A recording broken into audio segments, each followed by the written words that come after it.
পূব নলবাৰী শিল পুতাপাৰীত আনন্দৰ বন্যা।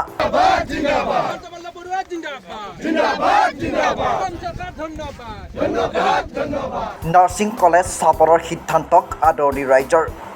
মুখ্যমন্ত্ৰী ডক্টৰ হিমন্ত বিশ্ব শৰ্মা আৰু মন্ত্ৰী জয়ন্ত মল্ল বৰুৱা জিন্দাবাদ ধ্বনি। নলবাৰী জিলাৰ ঘগ্ৰাপাৰ ৰাজচকৰ অন্তৰ্গত শিল পুতাপাৰীত ৰাজ্য চৰকাৰে এখন অত্যাধুনিক নাৰ্ছিং কলেজ স্থাপনৰ সিদ্ধান্তক আদৰণি জনায়। এই লৈ আজি পুৱাৰ ভাগত 10 মান বজাত বৃহত্তৰ পূব নলবাৰী অঞ্চলৰ কেইবা শতাধিক ৰাইজ শিল পুতাপাৰী গোপাল মন্দিৰৰ প্ৰাংগণত উপস্থিত হয়। তাৰ পাছতেই উপস্থিত ৰাইজে এটা সমদল কৰি প্ৰস্তাৱিত নাৰ্ছিং কলেজৰ মাটিৰ ওচৰলৈ গৈ মুখ্যমন্ত্ৰী ডক্টৰ হিমন্ত বিশ্ব শৰ্মা জিন্দাবাদ, নলবাৰী বিধায়ক তথা কেবিনেট মন্ত্ৰী জয়ন্ত মল্ল বৰুৱা জিন্দাবাদ ধ্বনি দি আকাশ পতা মুখাৰিত কৰি তোলে।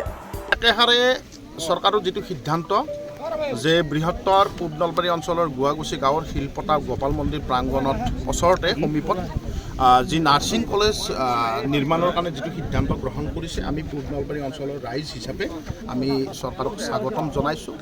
আৰু এই সিদ্ধান্তৰ লগত পূব নলবাৰী অঞ্চলৰ প্ৰতিজন ৰাইজ জড়িত হৈ আছে। এটা আচলতে প্ৰতিবাদ হৈছিল দুদিন পূৰ্বে, ইয়াৰে স্থানীয় লোকসকলে কৈছিল যে ইয়াত আচলতে চৰকাৰী ভূমি দখল কৰি এই ধৰণৰ পদক্ষেপ তেওঁলোকে হাতত লোৱা নিবিচাৰে।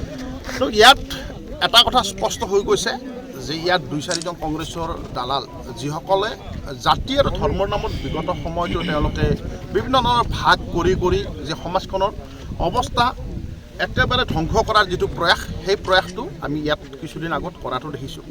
যে তেখেতসকলে এটা কমিউনেল ৰাজনীতি কৰাৰ কাৰণে তেওঁলোকে এটা চেষ্টা অব্যাহত ৰাখিছে, উঠি পৰি লাগিছে। যে তেখেতসকলে এটা কথা কৈছে যে ইয়াত বৃহত্তৰ এই অঞ্চলত আমাৰ যি চৰকাৰী ভূমি আছে, তাত সংখ্যালঘু সম্প্ৰদায়ৰ কিছু মানুহে যোৱা সময়ত খেতি বাতি কৰি আছে। আৰু চৰকাৰৰ যেতিয়া চৰকাৰী ভূমি থাকে, যেতিয়ালৈকে চৰকাৰৰ প্ৰয়োজন নহয় তেতিয়া বিভিন্ন মানুহে তাত খেতি বাতি কৰাটো আমি দেখিবলৈ পাই আহিছোঁ। আৰু এতিয়া যেতিয়া চৰকাৰৰ প্ৰয়োজন হয় তেতিয়া তেওঁলোকে সিদ্ধান্ত লৈছে যে এই চৰকাৰী ভূমিত আমি এখন নাৰ্ছিং কলেজ বনাম। আৰু চবতকৈ আমি ইয়াত দেখিবলৈ পাইছোঁ যিকেইটা পৰিয়ালে ইয়াত তেওঁলোকে সেই চৰকাৰী ভূমি তেওঁলোকে। বীৰেন কলিতাৰ ৰিপৰ্ট, আসাম ফ্ৰণ্ট। পূব নলবাৰী শিল পুতাপাৰীত আনন্দৰ বন্যা।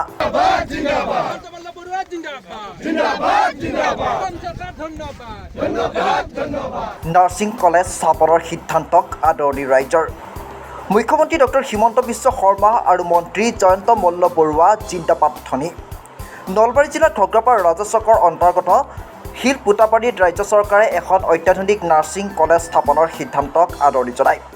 এই লৈ আজি পুৱাৰ ভাগত 10 মান বজাত বৃহত্তৰ পূব নলবাৰী অঞ্চলৰ কেইবা শতাধিক ৰাইজ শিল পুতাপাৰী গোপাল মন্দিৰৰ প্ৰাংগণত উপস্থিত হয়।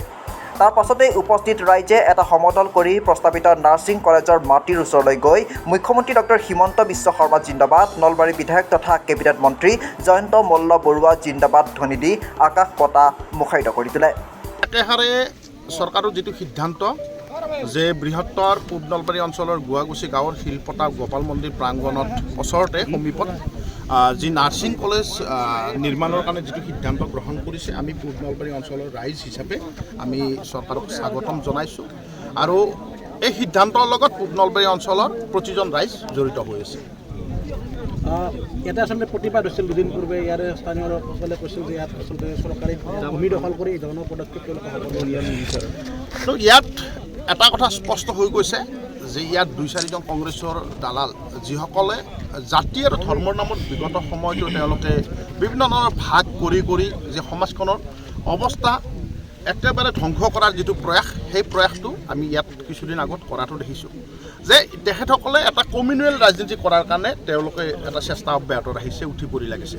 যে তেখেতসকলে এটা কথা কৈছে যে ইয়াত বৃহত্তৰ এই অঞ্চলত আমাৰ যি চৰকাৰী ভূমি আছে, তাত সংখ্যালঘু সম্প্ৰদায়ৰ কিছু মানুহে যোৱা সময়ত খেতি বাতি কৰি আছে। আৰু চৰকাৰৰ যেতিয়া চৰকাৰী ভূমি থাকে, যেতিয়ালৈকে চৰকাৰৰ প্ৰয়োজন নহয় তেতিয়া বিভিন্ন মানুহে তাত খেতি বাতি কৰাটো আমি দেখিবলৈ পাই আহিছোঁ। আৰু এতিয়া যেতিয়া চৰকাৰৰ প্ৰয়োজন হয় তেতিয়া তেওঁলোকে সিদ্ধান্ত লৈছে যে এই চৰকাৰী ভূমিত আমি এখন নাৰ্ছিং কলেজ বনাম। আৰু চবতকৈ আমি ইয়াত দেখিবলৈ পাইছোঁ যিকেইটা পৰিয়ালে ইয়াত তেওঁলোকে সেই চৰকাৰী ভূমি তেওঁলোকে। বীৰেন কলিতাৰ ৰিপৰ্ট, আসাম ফ্ৰণ্ট।